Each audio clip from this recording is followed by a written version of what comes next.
Joe G. Welcome in. This is the Out of Sight with Joe G podcast. We'd love to hear from you, so get in touch by sending an email to outofsightwithjoeg@outlook.ie. And now, here's Joe G.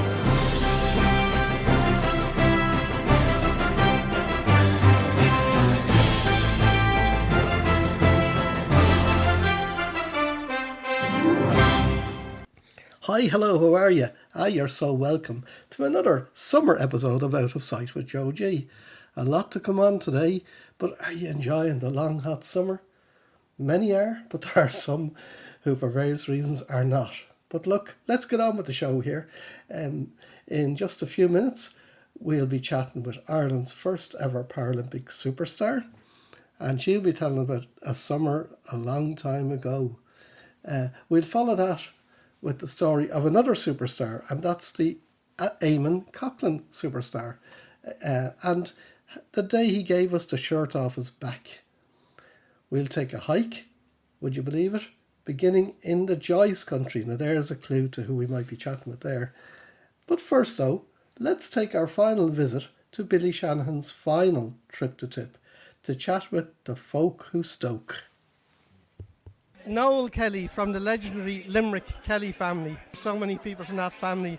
Dad Michael, sons Pat, Munchin, and of course Noel Kelly. Noel, I remember you when you were a musician. What are you doing here today? Were you playing music? Oh no, I was cycling. What were you doing in the cycling? I was cycling with Ned O'Connor, and we did the 25k. Oh, brilliant.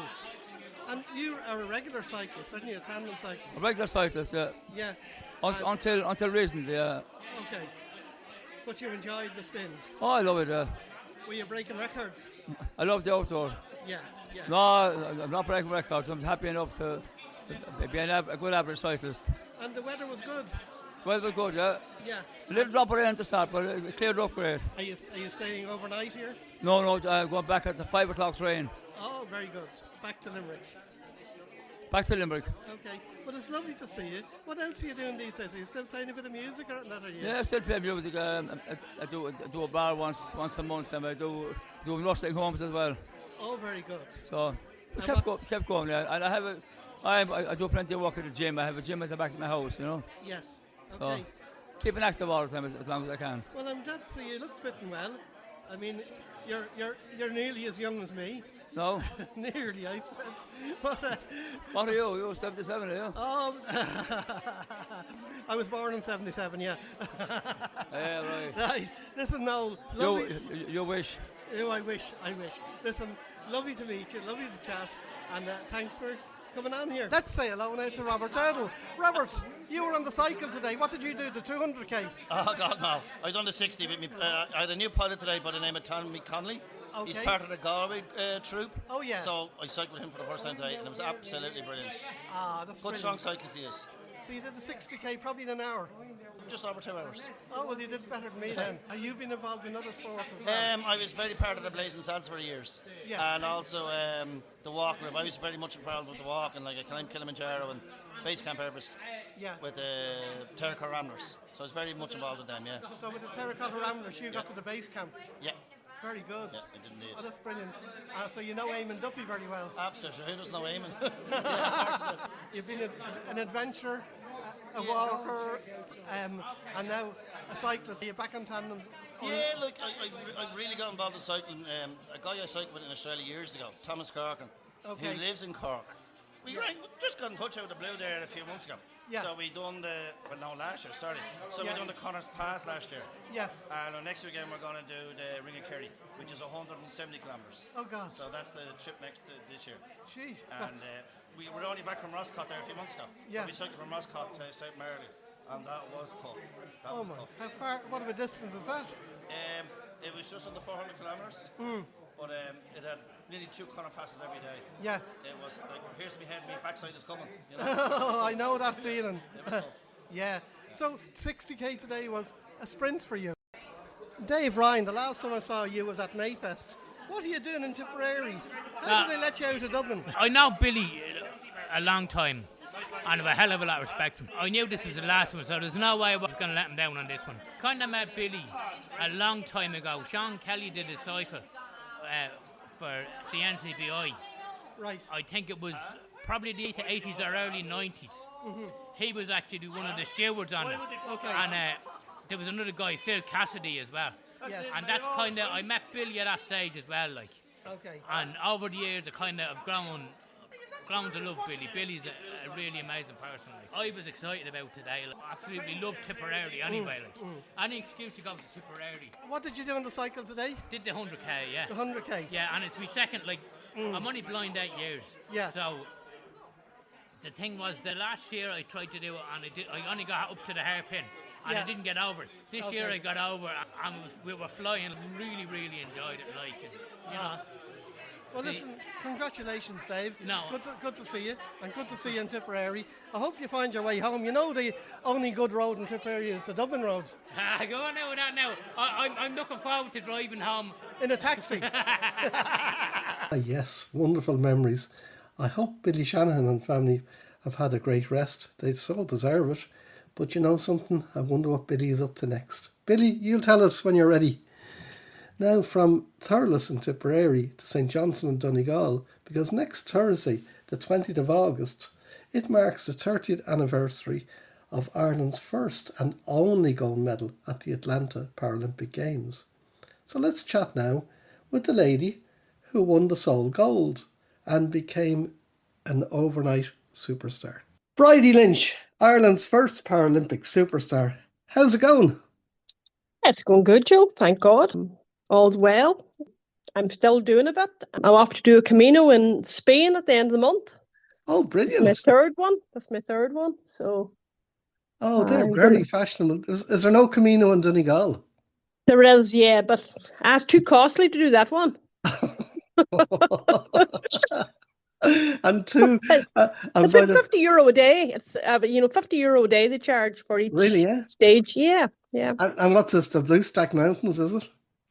No, you just go around main different places in Donegal, like Slieve Lee. You'll go to Fannet Head. You'll go to Moore Gap. Them sort of places. But like, unless you can drive, like, it's very hard to get to these places. So it's not feasible for me to do it anyway. Ah, right, yeah. But you're going, is it Northern Spain you're going for the Camino, yeah? I'm going to do Porto to Santiago along the coast. Well, obviously you're still in good nick then if you're doing that. I'm good. I'm not too bad, Joan, to be fair. Not too bad. As I was saying, you were Ireland's first Paralympic superstar. And this all happened 30 years ago. My God. Next week, okay? Yeah. On the 20th of August. What happened? You became Ireland's first golden, well, you weren't our first golden girl, but you were the first person kind of to get a good bit of media attention. What happened on the 20th of August? I suppose I contacted Eamonn Harvey back in, I suppose, 94. And then Eamonn started coaching me. And I suppose, like, I trained pretty hard in 94, 95, because we knew the Paralympics were coming up in 96. And things seemed to click in 96. I got stronger, I got fitter, I was throwing big distances. Like, I've always had the capability, but I suppose there was times it didn't happen on the big occasion. Now, we should say that what you were throwing was the shot put and discus, putting the shot put, okay? Yes. And throwing the discus, I suppose the correct term. Yeah. Your driver here, the man behind the woman here, was the late Eamonn Harvey, of course. That's it, yeah. We'll get to August 1996 shortly, but your first big success in 96 was actually much earlier than the indoor. Yeah, it was around February of 96. I'd done the indoors down in Nina. I threw the shot put over 12 for the first time. It was a good distance. And it just proved to me then that I was capable of so much more. The fact you were able to compete with people that are fully, I suppose maybe fully sighted. But there's more to it than that, Bridie. You won a national title, would that be correct? Yes, I did. Yeah. I did win a national title that day. And that was yeah. the first ever national title won by a disabled person That's what right, we yeah. loosely called right. an able-bodied event. Yeah. Yes. That was remarkable. It was, yeah. It was at the time. And it gave me confidence for the rest of the year as well. Like, I knew I was in good shape. I knew I was strong. I knew I was working hard in training. I knew that I was throwing them sort of distances, It was good. Then the summer of 96, and around about this time you were boarding a plane for Atlanta. You probably felt that there was a medal there, all right. You had some tough contenders to take down. Yes. I knew from the previous 6 weeks that I was confident of, I suppose I was going to win a medal, but it depended on what colour I was going to get. I suppose I competed out in Belfield about 2 weeks beforehand, and I threw 42. So for the discus, yeah. Yeah, for the discus. Yeah. And that gave me huge confidence that things were happening and I was peaking and all of that crack. I had two main competitors really that could cause an upset. Was the Russian girl, Tamara Sivakova. She was favourite. She was favourite. The Russian was favourite. And then there was a Canadian. It was an interesting competition. It was back and forth. And then in the fifth round, I went into the circle. I visually remember a photographer lying at the back of the circle, and it says, "What are you doing lying there?" But so then it just happened, Joe. I threw what I threw. I threw 36.17, I think it was, or 37.17. And I just had to wait then and wait. That was actually the hardest part, waiting for the sixth round to happen. Your competitors couldn't. No, they couldn't respond. They didn't respond. No. No. So it's psychological as well, of course. Yeah. You had obviously blown them away a bit. Suppose they weren't expecting me to be so competitive, because I suppose they have always beaten me easily. Right. I mean, this was the real cream on top. You must have felt some feeling of euphoria. Oh God, yeah, I was over the moon. I was excited. I was walking on air, as they say. I suppose I didn't realize for a day or two that I suppose maybe the accomplishment that I had achieved. It's just when the media started looking for you, and then I suppose maybe reports from home that people you're being talked about all the time. Absolutely. And it was an unusual year in that, well, first, let's say that you were the only gold medal coming home from Atlanta with the Paralympic team. Yes. Now, you weren't the only one coming home from Atlanta with gold medals, but the other one, which we won't talk about now, okay? And in fact, somebody, Michelle Smith, who actually was quite supportive of Paralympic sport, but her medals became controversial in due course. Yes. But it was also the year of poor Sonia O'Sullivan kind of dying a death. That's right. Come September, come a month afterwards, you were a big media star because you were the golden girl there. You were the person. You had the tangible results. You had the medal around you. So what happened next? You turned up on primetime TV. To be fair, I think everybody was just because you were a gold medalist. I think you were being invited to different events. Like I was on, I suppose, Late Show. Yeah, with Pat Kenny, wasn't it? Yeah. Oh, yeah. Yeah. The Pat Kenny. At that stage, I was on A Question of Sport at that stage as well. Let me correct the record there. You were on the Late Show, but you were also on with Pat Kenny on, would that have been Kenny Live or something, yeah? Yes, I was on. Joe Duffy. Oh, Joe Duffy. I was on with him as well. Talk to Joe. Joe Duffy. That's right. Yeah. You were everywhere, and you in Donegal, of course. You were opening all sorts of events, like festivals and shops. You were just a star attraction for a year. You were bigger than the Donegal GA football team, who were still quite high profile then. Yeah, because did they win that same year? No. No, they didn't. No, but they had won a few years earlier, and they were kind of touching on finals at that stage. Yeah. Wow, that was something. Did you win People of the Year as well? I did, yeah. I did. I Yeah. won one of them awards. It was the same year as Derek Hill and Veronica Guerin's husband. Oh, yeah. Yeah, Yes, indeed. yeah, So, yeah. oh, that's all. Yeah, what an era. It's good, Mm, the good, the bad, mm. and the ugly. Thankfully, Oh, yeah. yours was the golden. Later on, of course, Bridie, many years later, you became Paralympics Ireland's first ever athlete to get the Hall of Fame. Yeah, And that was yeah. because you were the breakthrough athlete Yes. 30 Yeah. years ago next week. Mhm. Wow, that's something else. Imagine it's 30 years. My I God. know, I It know. doesn't feel like 30 years now, to be fair. No, and Yeah. what you said at the beginning there is you're still keeping yourself, looking after yourself. Oh, God, yeah. Okay. But you know nothing else, do you? Like, you know what I mean? It's, you have to look after the body, you It's know? all So, consuming, yep. isn't it? It really is It all is. Yep. consuming, Yep. yeah. Yep. Bridie, before we go, just tell me, I know you said you were doing the Camino, not in Donegal, of course, but in Spain, Santiago. You were also working in fitness, aren't you, in Letterkenny?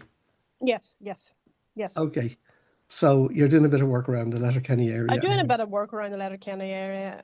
I do also do a kind of work, you know, kind of locally. I do a kind of women on the move group where you're encouraging women over the age of 35 to get involved in exercise of some description. May it only be walking, circuit classes. It's just a really gathering, I suppose, of women to try and encourage them to get back into exercise. And you're a big advocacy for people of all ages. Yes. Yes. It doesn't matter Yeah. who you are, what you are. We're there to encourage. You don't have to spend No. 10 hours a day in the discus cage or No. in the gym. No. You were saying to me before we came on air, 3 or 4 days a week is exceptional Oh, yeah, work. it's ample, you know. Yeah. Yeah, it's good for your physical health, but like it's probably even more important as we get older for our mental health, you know. Okay. No, it's good advice, and it's coming from a superstar like yourself. Just congratulations. I hope you do get to celebrate next week, the 30 years. 20th of August, was it? 20th of August, yes, that's right. Well, I shouldn't have to tell you that. You're so good. Thanks for coming on. You've so many other stories. You have to come back to us. Okay, we'll do. We'll do. Thanks, Bridie Lynch. Thank you so much. Thanks, Joe. Thank you. Bye. Well, isn't athletics the hottest ticket this week? It sure is, with the European Athletics Championships also taking place in Birmingham, and there's some exciting stuff there, that's for sure. I love athletics. I love watching it on TV as well, and I wish there was a lot more. I'd give up some of my Premiership subscriptions to watch more of it. But anyway, looking back to Ireland's rich athletics history, and we can go back here 33 years ago, because as this podcast drops, the day afterwards actually, on the 14th of August, we mark the 33rd anniversary of Eamonn Coghlan's famous 5,000 metre victory in the Inaugural World Championships in Helsinki. What an achievement that was. But a month earlier, I bumped into Eamonn, and I've a great little story for you. Coming to that in just a moment, because this story is taken from my book, Out of Sight, Stories of Ireland's Blind and Vision Impaired Sports People, which was endorsed by Eamonn. In fact, you'll find himself and Jason Smith on the back cover with their endorsements. Now, this extract is read by Sarah Pyle, and immediately after Sarah's reading, we'll follow the story with a chat with Paul Joyce, who takes us on a hike. With less than a year to go to our second Paralympic Games, we didn't have the price of a taxi to the airport, never mind our airfare to the USA.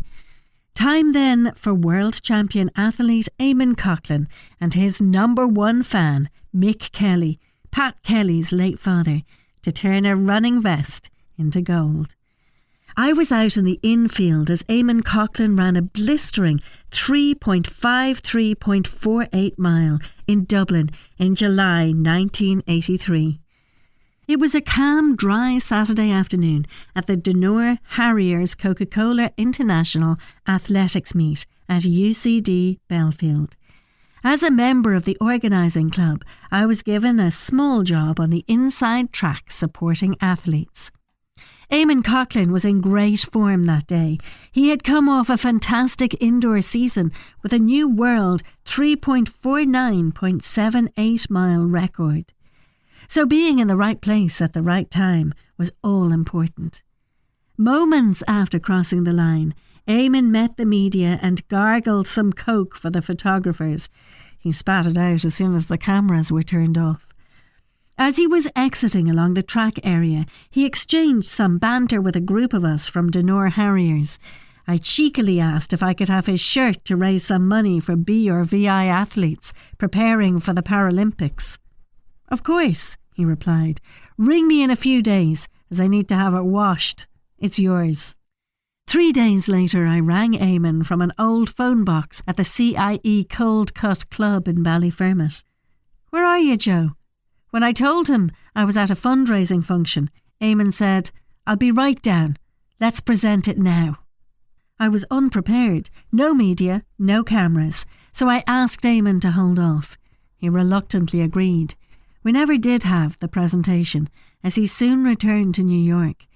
By the time we arrived in New York for the Paralympics, he had returned home to Dublin.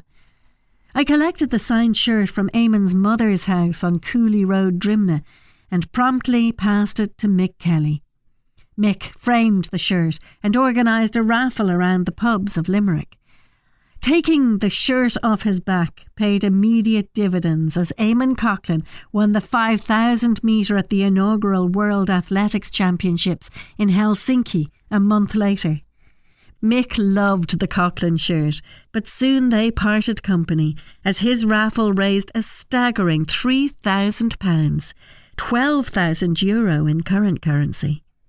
Mick Kelly, rugby, boxing and athletics lover, and our ever-present travelling fan, passed away at age 82 in March 1998.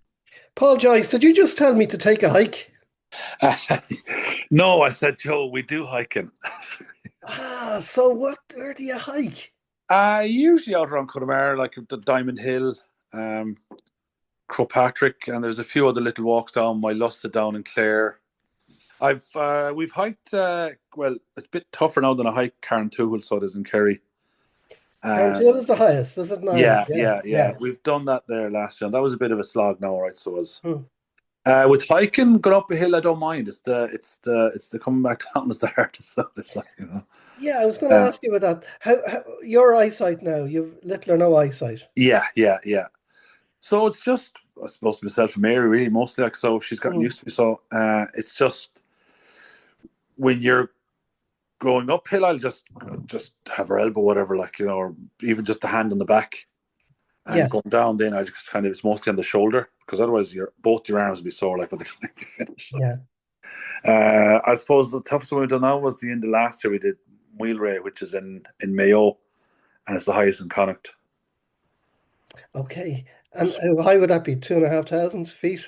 No, we're not. Carntoohil is 1,040 or 50. What's that all? Yeah, so Wheelwray. That's only a little hill. That's all it is. I don't even know how I mentioned it. You wear all the standard cycling or standard hiking gear, I presume. Yeah, hiking. You couldn't go anywhere without hiking boots and hiking pants. We look.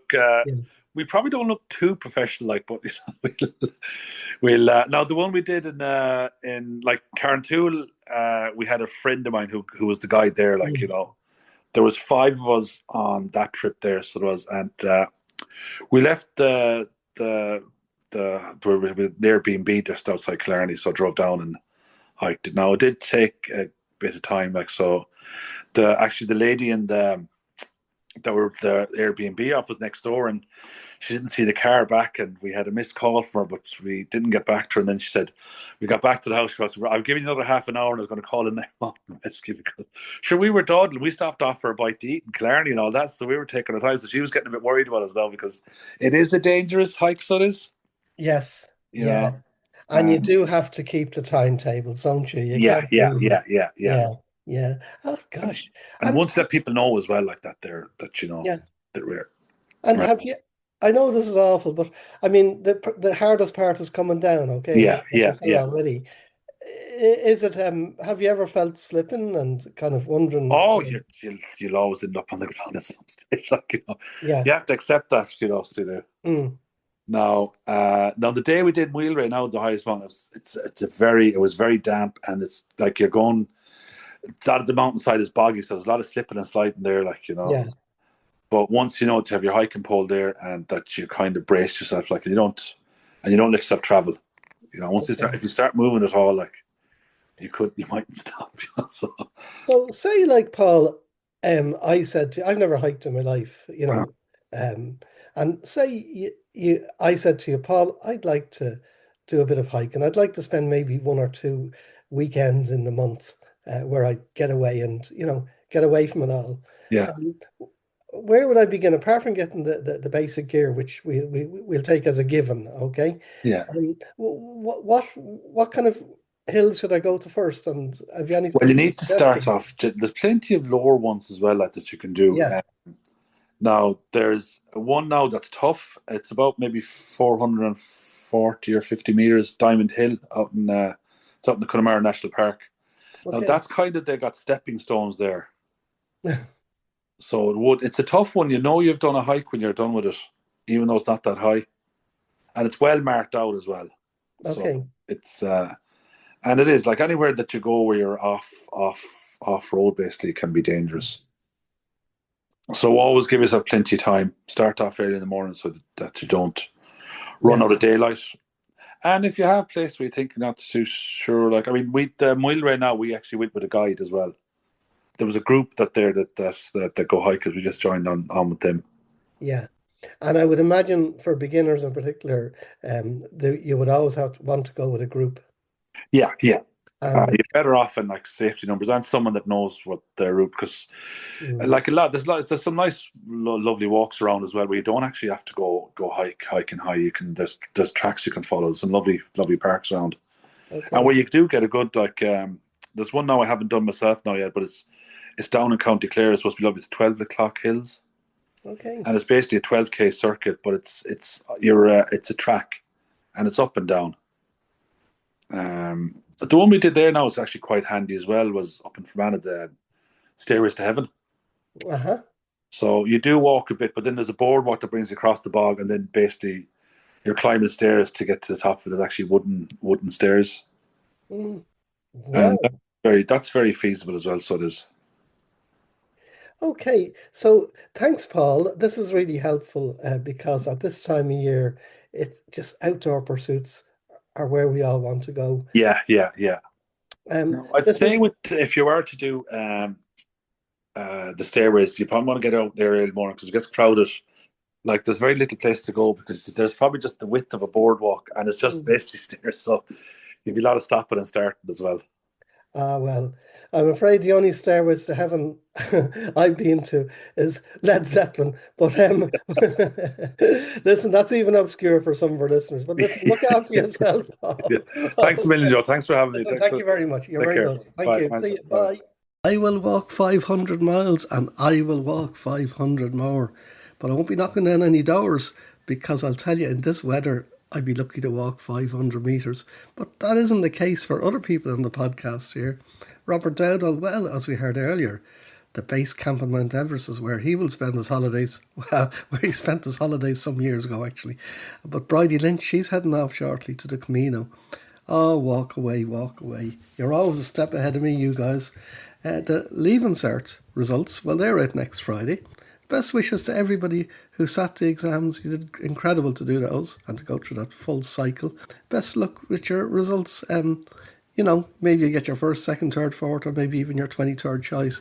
But whatever it is, do you know something? It'll all work out, and let it be.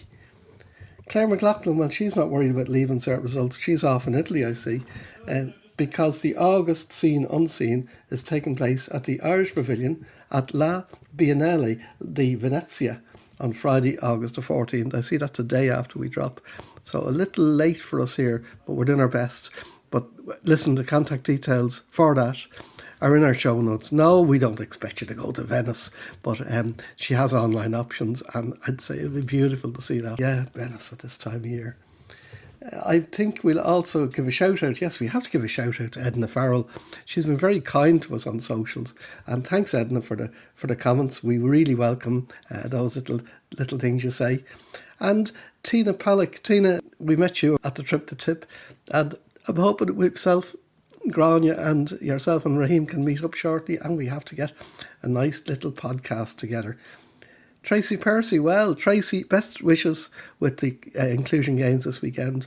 Won't be there myself, but I know the Vision Sports crew are going to be there, and lots of other people as well I've been talking to. So enjoy the Inclusion Games. They're in Portlaoise, and this information is going to be in our show notes as well, so go for it. Now, before we go, we were saddened to hear the sad news, of course, last week of the passing of Dermot Lawler.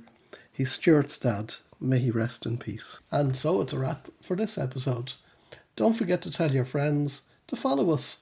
Tell them to follow Out of Sight with Joe G on their favourite podcast platform. Did you know we're also on Facebook and TikTok? And don't forget, if you've an idea or hobby, share it here. You've been listening to Out of Sight with Joe G. If you'd like to contact the show, send an email to outofsightwithjoeg@outlook.ie. Until next time, thanks for listening and goodbye.